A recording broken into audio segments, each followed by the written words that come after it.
Welcome to the Mama Needs a Moment podcast. We're your hosts, Chrissy and Cindy, co-founders of HER Health Collective, and moms who totally get the chaos of juggling it all. But here's the thing, your well-being matters. That's why we're on a mission to change the way moms take care of themselves. We bring you quick 10 to 15 minute bite-sized episodes packed with expert advice on women's health, parenting, and self-care, plus real-life tips you can use right now. So take a deep breath, grab your lukewarm cup of coffee, and let's make these moments count.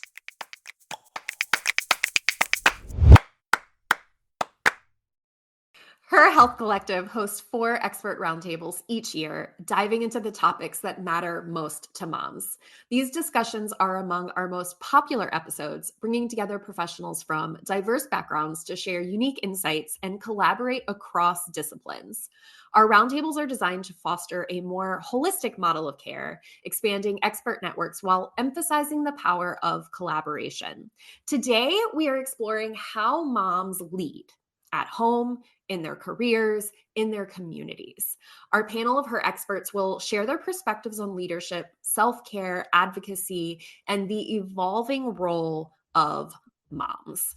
We are excited to welcome our experts today. Each will take a brief moment to introduce themselves before we jump into the conversation. I'm just going to go in the order that I see you. So Holly, would you go ahead and introduce yourself, please? Sure. My name's Holly Moore. I own a practice that's the Mom and Me. I am a therapist and school psychologist. Thank you, Holly. Irene? I'm Irene Gooch with Loving Lesson Sleep Solutions, where I work as a sleep coach and postpartum doula, and I'm known for helping parents get more sleep with the right strategies using a holistic approach. Thanks for having me. Thanks for being here. Kelly?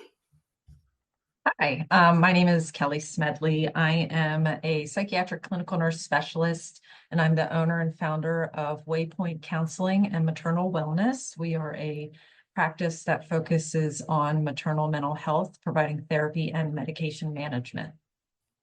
Thank you so much, Kelly. Amanda? Hi, my name is Amanda, and I own Haneni Birth and Beyond, and I'm a full spectrum doula, so I am for births, postpartum, and bereavement. Thank you. And Chasta? Hi, my name is Chasta Hamilton. I'm the founder and CEO of Stage Door Dance Productions, as well as the founder and president of Girls Geared for Greatness, and I am working to make a difference in the youth activity space. Well, to get us started into our discussion today, we're first going to start with leadership and how it starts within ourselves. We all have to believe that we are competent, confident individuals before we can direct that outward. And so I would love to direct this question to all of you. Whoever feels like they would like to address it first, please feel free to start talking. We'd love to hear from you. How can small intentional habits help a mom feel like a leader in her own life, especially when many moms operate in survival mode? I really love this question for so many reasons, because I think that sometimes we forget as moms that we are actually the leader of our home. Someone once said, I'm the CEO of my house. And I was like, yes, we have to show up with that leadership. And I think that sometimes we forget that our kids are looking to us and seeing how we're showing up for ourselves so we can show up for them. And it's that thinking about the airplane analogy where am I going to put my oxygen mask on first to take care of myself so then I can take care of everybody else. And I love how you asked, like, how do we get out of that reactive mindset? And so it's thinking about how am I responding in these moments to be more proactive. And one of the frameworks I share with my families is called the Breathe Love mantra.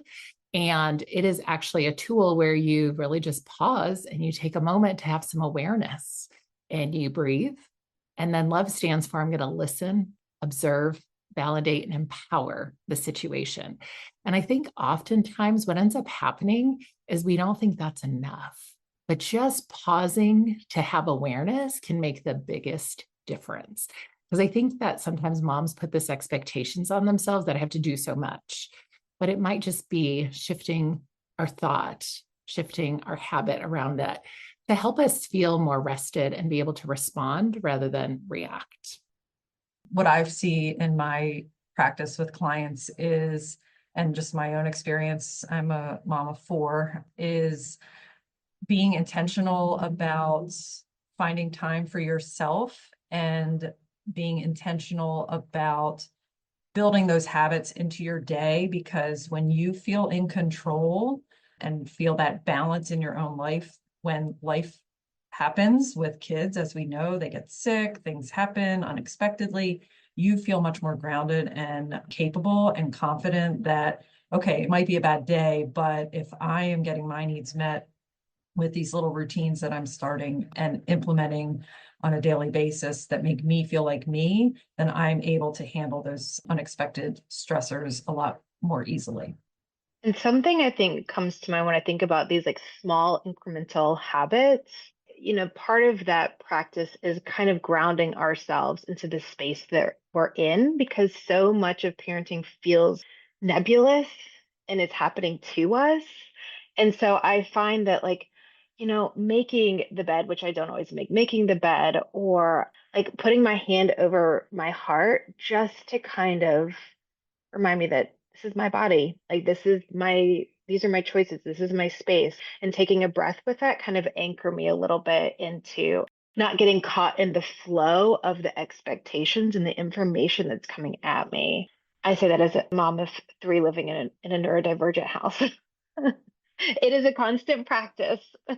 I love all that you have said, because as a mom myself, I do find that I need to have these strategies suggested to me, and they have to be reviewed with me because I tend to forget. I live in a reactive mindset quite often, where it's how do I serve and work with my kids? How do I work with my spouse? How do I work with the schools? And it's always reactive, but how can I really go into it with a proactive, empowered approach? So many of the things that you've mentioned, thank you. They were helpful. And if you have any other strategies that you'd like to mention that you haven't yet, we'd love to hear it. I do want to add, because we talk about being empowered in like the parenting space. And I think sometimes we have to look back to our like younger selves, like our 20-year-old selves, and be like, wait 1 second, she had something in her. Like there were moments where she took risks and she did things and she knew like maybe something about herself that others didn't know. So it's not like we're creating new all the time. Sometimes like it's already there. So I just have to remind myself that my spunky 20-year-old self who felt like adrift at times actually like sometimes surprised herself. Holly, I think that's so valid in terms of thinking about who we are and how we show up as parents, because sometimes we forget like the things we love and are passionate about and bringing that into our parenting, And so one of the things that sometimes I'll share with parents, I'm like, just have an impromptu dance party when you're feeling that stress, to let it go. And like we did a lot of Elsa let it go dancing, because it was really for me, because I was like, I love dancing. And so I was like, let me let it go and like move my body and do these things to release, because I can see myself like putting expectations on myself. And I was like, well, I love dancing, so I should dance with my kiddos. So finding those passions and doing that. So thanks for that reminder.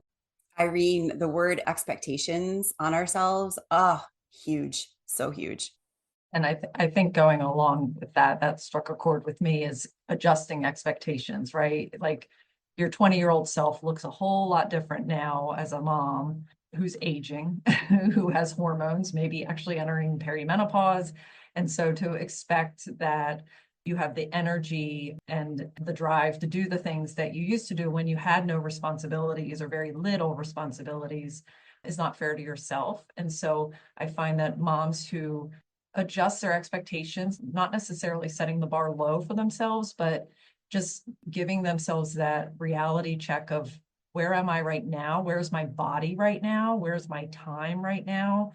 And what can I do within that? Maybe I can't go train for that marathon, or I can't meet my girlfriends for dinner every single night of the week, but what can I tap into that makes me feel like myself and recharges me in a way I can at least be the best mom I can be in that moment.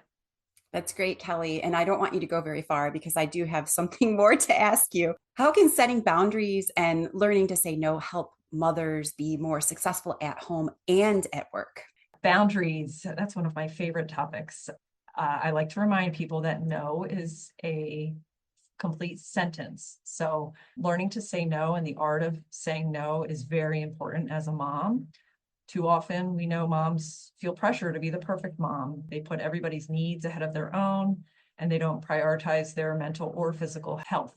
We also have experienced mom guilt in some way, whether it's not being able to go to like a school function due to a work conflict, feeling guilty for going out at night with your girlfriends and having your partner having to do the bedtime routine. We tend to feel guilty about everything, and we overextend ourselves in our jobs and at home and expect to do everything with high energy and a smile on our face and in our size 2 jeans, and it's not realistic. So I've found in my work with both new moms and seasoned moms, and through my own personal experience, that those who learn to set boundaries for themselves are happier and more fulfilled. By setting limits, whether it's with your boss and unreasonable demands they may be putting on you, or by telling your child that he needs to play by himself for a little while because mommy needs a minute of alone time to recharge, moms are actually demonstrating that it's important to meet your own needs first. Because we know when moms run on empty, we're burned out, we're irritable, we're more likely to have negative interactions with family and colleagues, which of course creates that vicious cycle of then feeling guilty. So actually by saying no and prioritizing your own boundaries, you're saving your energy and are much more effective and productive with your family and work and relationships. One of the things that I find as a mom is that I have to be careful of, I mean, you had mentioned your boss or the expectations others put on you, but expectations I put on myself, the way that I want to perform as a parent, it can be very unhealthy, to be honest, especially when the idea of boundaries and expectations need to shift based on the season you're in. For example, I struggle with summer when the kids are off from school. I usually keep all of my expectations for doing my work and doing the house and everything the same as if they weren't here. And that's just so unrealistic. So I just wanted to add that in there and hope that other moms relate to putting immense expectations on themselves. I think the one thing that you share there, Cindy, is thinking about the only thing we can guarantee is 100% change. And becoming prepared for that, and like dealing with that uncertainty takes a level of practice, but I think, again, sometimes we expect things to be the same. And one of the things that I remind parents, there's a really great app. I don't know how many people know about the Wonder Weeks, but that really helped me realize, like, hey, my newborn's going to change every 3 weeks. Then my baby's going to change every 3 months until they're 2. And then after age 2, we change every 6 months. But I think as like adults, as parents, we don't pause to notice that we're changing. We're just expecting to go, go, go. And so that has shed some light for me, because when I was doing a home daycare and I had multiple children, I was like, these children are here to tick me off. And I was like, oh, no. Like, I have to learn through this moment and like how to be in this season through those moments. Thank you, Irene. As we were discussing all of this, it really dawned on me that what we're talking about is sort of this leadership from within, that a mom is showing up in her home and her life and her work and society. And these are all things that are coming from within that can make someone emerge as a leader. And as we're talking about expectations, I'm thinking about what society deems as a good leader, and that moms have this idea that they need to show up in this way to be a good leader. They need to be on the PTA. They need to help run their daughter's soccer team and their son's basketball team. And they need to bake cookies for the bake sale. And that's what being a good leader for their home and their family is. And it is all of this outside expectation. And I just want to throw out that I think there's a conversation here about how leadership can look different for different people. My daughter, she's 7, and she just recently did a whole project about being a leader and made this art project. And we had some really great discussions about what makes a good leader. And she said things like being honest and taking turns and asking for help. And I was like, Brilliant. That is actually brilliant. That is a great leader. And let's all kind of take note that it may not be that outgoing, gregarious mom running around, taking everything, taking no names, and there can be other approaches to that. And I'd love to now turn us to moms as leaders in the home, because this is something Irene's touched on, this idea of mom as CEO of the home. And we know that while we are stereotyping a little bit, this is very true. In most homes, moms have this mental hat that they wear, and they know where everything is. They are aware of the calendar, their scheduling, they have the laundry and the cooking and the cleaning going. And I'm not saying, obviously, that partners aren't there helping, but this often falls in the realm for a mom. So, Irene, this is going to you first. How do moms create the culture of their home through leadership in those daily, ordinary moments? Do you love our real, unfiltered conversations on motherhood? Help us keep them going. By becoming a patron, you're not just helping us keep the podcast going, you're fueling meaningful conversations, supporting moms, and helping us bring on even more incredible expert guests. Plus, you'll get access to exclusive perks like behind-the-scenes content, bonus episodes, and a deeper connection to our HER Health Collective community. Join us today and be part of something special, because every mom deserves a moment. Let's make sure we can keep creating them together.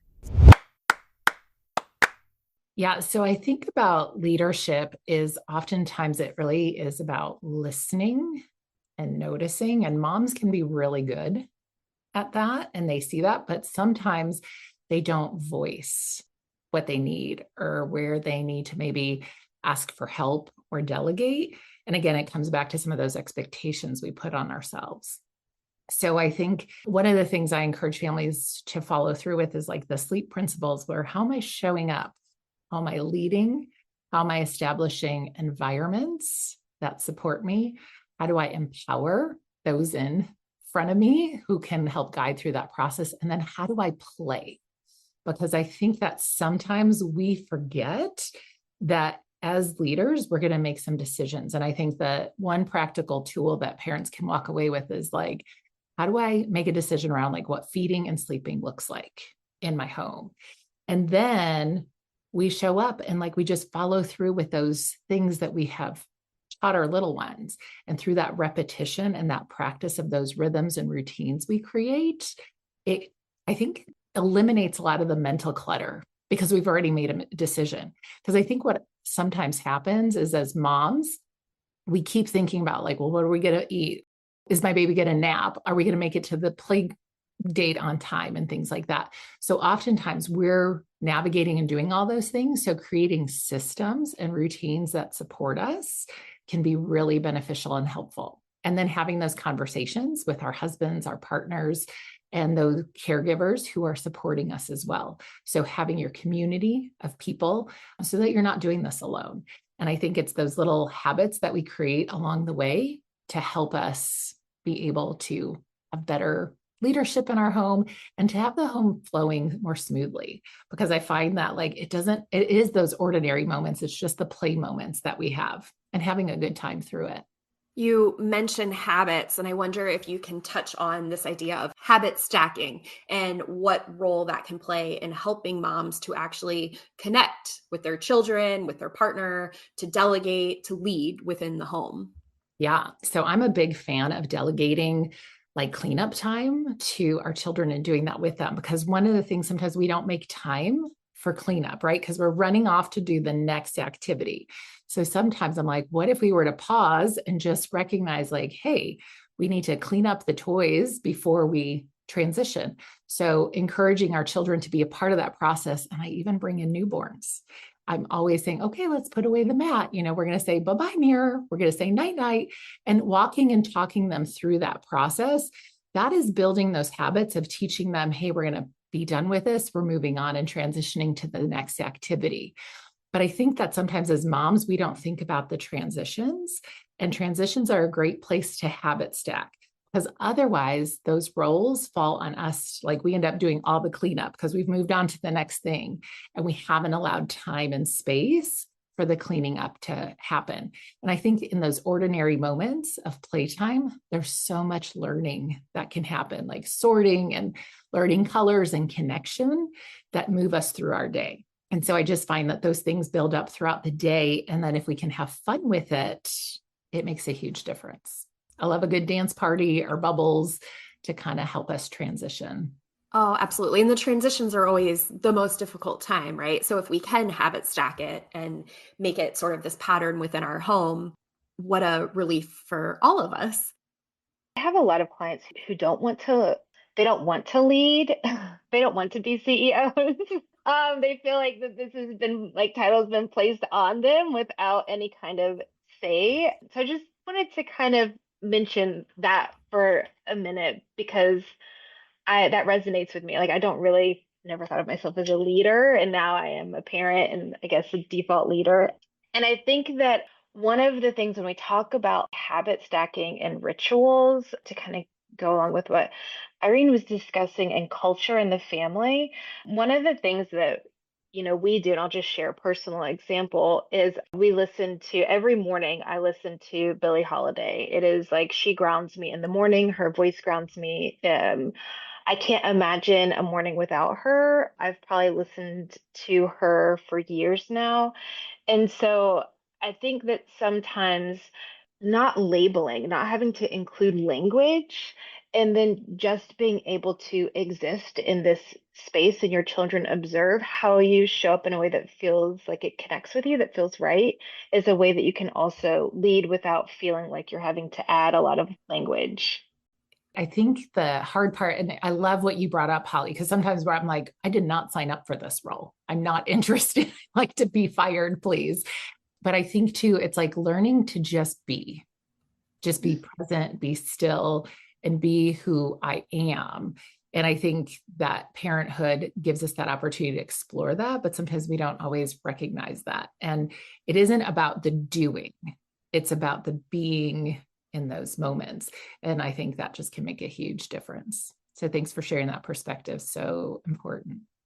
I think tapping onto that, you struck a chord in me, Holly.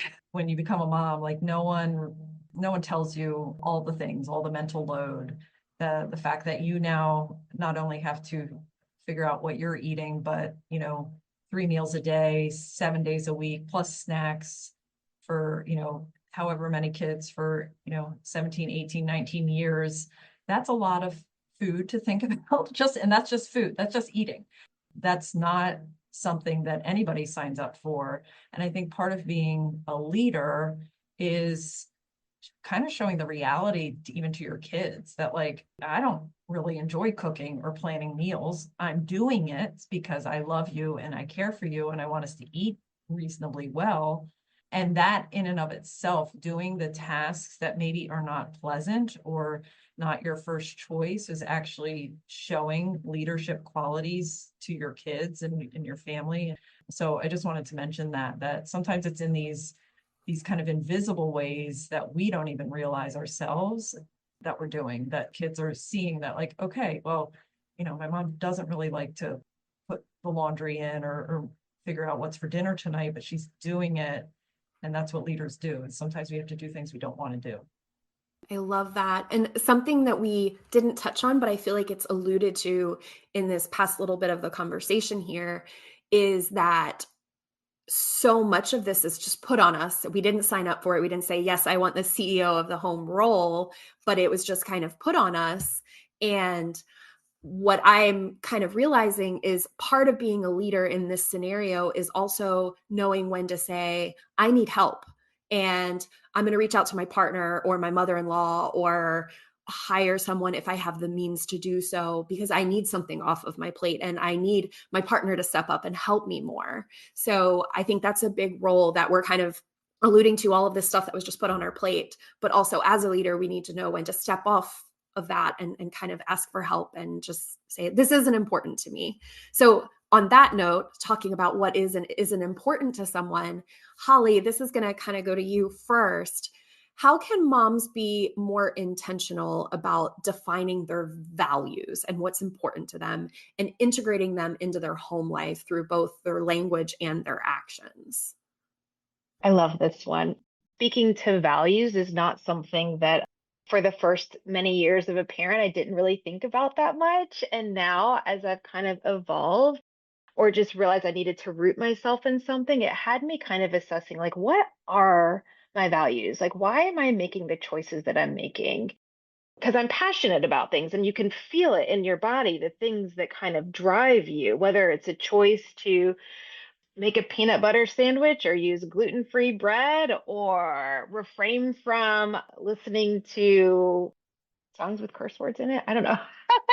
But like, and so it kind of made me begin to think like, what are my values and then how right now do I lead with them? And for me, and I think for a lot of people, we're having this conversation of how do I make meaning of this space? What does it look like? How do I assess it? And there's a couple ways you can start. You can do like little surveys to kind of get a grasp on like what are the values that ground me. I love the Via Institute survey. It's done through positive psychology, and it kind of talks about the different strengths that we possess individually, and your top strengths kind of will make sense in terms of like what guides me in the direction that the choices that I make. What is important to me and what are like the three things that are most important to me and how do I want them to show up in my family? Like right now, one of the things that's most important to me right now is community. And so I think about what does that look like in action? Like instead of just imagining, okay, I want my children to be kind or nice, which I think a lot of times is what was a message to me, what is actually existing in like in that value and showing up? So I'll give you an example of what we're doing right now. One of the things that we did recently to kind of engage in this value through action is we volunteered at the local food pantry in Raleigh. Even my 4-year-old, my 4, 11, and 8-year-old, we all went on a Saturday. And I will tell you, it was more fun than any kind of playground, any kind of like extracurricular thing that we've done together. And then on Sunday, I asked my 4-year-old, what was your favorite part of the weekend? And she said, my job, because she had this specific job that she did at the food pantry. And the girls have asked since then, since when can we go back to do that job? And so I kind of am just beginning to look at, when my anxiety feels, or when the anxiety feels just kind of all over and the macro system kind of feels dysfunctional, like where do we go to this space of what are my family values and how am I showing them to my children? How am I acting them out with intention? And I guess what I'm really trying to say is like find a thing that roots you and grounds you. And I think that sometimes that in itself can reduce anxiety and helps you decide how you do want to lead your family. So important, and it's apparent how when you lead with values in your home life and in your daily life, it makes and influences all of those parenting decisions that you then make and how you show up for your children and with your children. I love the story about the food pantry. Thank you for Well, sharing that.